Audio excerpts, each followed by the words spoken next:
স্নান করে উঠে জাস্ট ব্রেকফাস্টটা বানাতে গেছি আর দেখছি ব্রেড শেষ হয়ে গেছে। আশিসকে একটু কল করে দিলাম যে আসার সময় একটু ব্রেড আর বাটার নিয়ে আসিস। আর এখনো পর্যন্ত আমি এখানে এসেছি তারপর থেকে তো যতবার ব্রেড টোস্ট বানিয়েছি তাওয়াতেই বানিয়েছি, রুটি করা যে তাওয়াটা হয়, কিন্তু আমি বাড়ি থেকে আমার টোস্টারটাও এনেছি। তো আজকে ভাবছি ওটাকে ওই ওপরটায় রাখা আছে, ওটাকে ভাবছি ওপর থেকে আজকে নামাবো, যে টোস্টারে আজকে টোস্ট করবো। টোস্টারটা তো নামাতে হবে, কিন্তু আমার মনে হচ্ছে না আমি একা পারবো। আমি একটু চেষ্টা করলাম, হচ্ছে না আমার দ্বারা। একটা কাজ করি, ততক্ষণে আমি বেডটা ক্লিন করিনি, আমি এখনো বেড ক্লিন করিনি। বেডটা ক্লিন করে নিই, তারপর দেখছি কি করা যায়।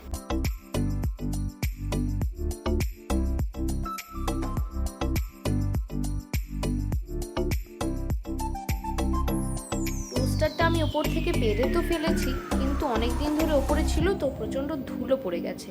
এর জন্য প্রথমে আগে টোস্টারটা ভালো করে ক্লিন করে নিচ্ছি। আম তো আর বেশি দিন নেই, তাই আমরা ব্রেকফাস্ট, লাঞ্চ আর ডিনার 3 বেলাতেই আম খাই। আমটা কাটার আগে আমি খুব ভালো করে আমটা ধুয়ে আধ ঘন্টা মতো জলে ভিজিয়ে রাখি। আশিসের আসতে বেশ লেট হচ্ছে, এর জন্য আমি টুকটাক যেটুকু কাজ পাচ্ছি এগিয়ে রাখছি। এখানে চালটাও আমি ভালো করে ধুয়ে ভিজিয়ে রাখছি।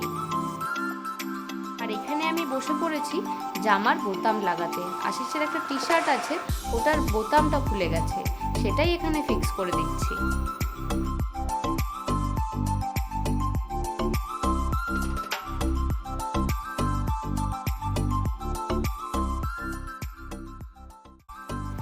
বেশ অনেকক্ষণ ধরে অপেক্ষা করছি আশিসের জন্য, এখনও আসেনি।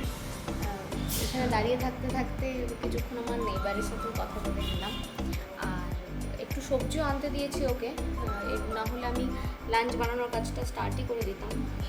সবজি নিয়ে আসবে, তারপরে লাঞ্চ বানাবো। এর জন্য আমি এখন ওয়েট করছি। আমার এখন সেরকম কোনো কাজ নেই। আমি ভাবলাম যে ও আস্তে আস্তে অন্য কাজ যদি এগিয়ে নেওয়া যায়, টুকটাক যেটুকু ছিল করে নিয়েছি। এখন আর কোনো কাজ নেই, এখন একটু ওর জন্য ওয়েট করছি আশিস এসে যাক, তারপরে বানাবো ব্রেকফাস্ট। আর আজকে ব্রেকফাস্টে বানাবো একটু ব্রেড টোস্ট, আর কালকে একটু কফি এনেছিল, একটু কফি বানিয়ে নেব। আর এই যে অবশেষে মহাশয়েরও দেখা মিলেছে, আর আমার জিনিসপত্রগুলোও বাড়ি এসেছে।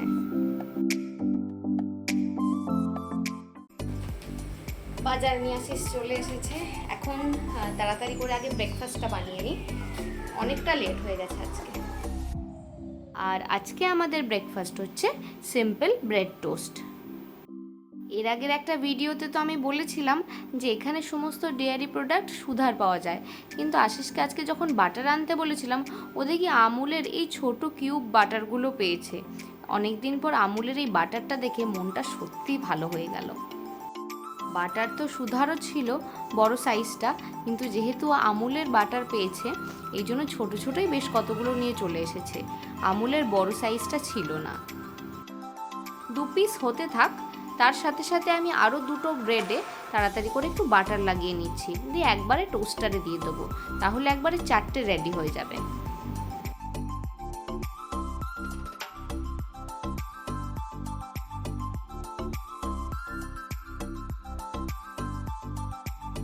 ব্রেড আর বাটারের এত সুন্দর একটা স্মেল আসছে, মনে হচ্ছে এক্ষুনি খেয়ে নিই।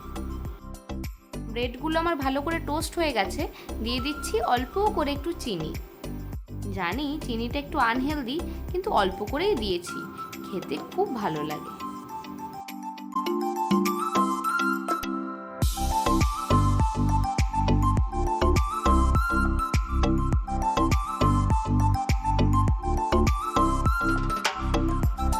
বেশ অনেকক্ষণ ধরেই আমটা ভেজানো ছিল, এখন সুন্দর করে কেটে নিই।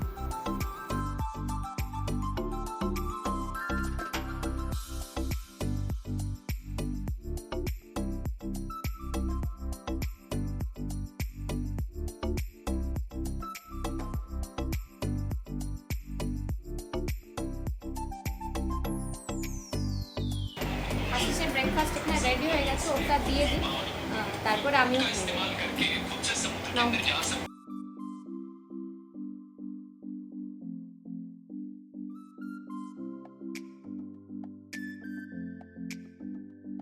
আর এই ছিল আমার আজকের মর্নিং রুটিন। এরপরে নাইকা থেকে এসেছিল আমার একটা পার্সেল, সেটাই নিতে যাচ্ছিলাম। আর আজকের ব্লগটা এখানেই এন্ড করছি। প্লিজ লিখে জানিও কেমন লাগলো। দেখা হচ্ছে নেক্সট ব্লগে।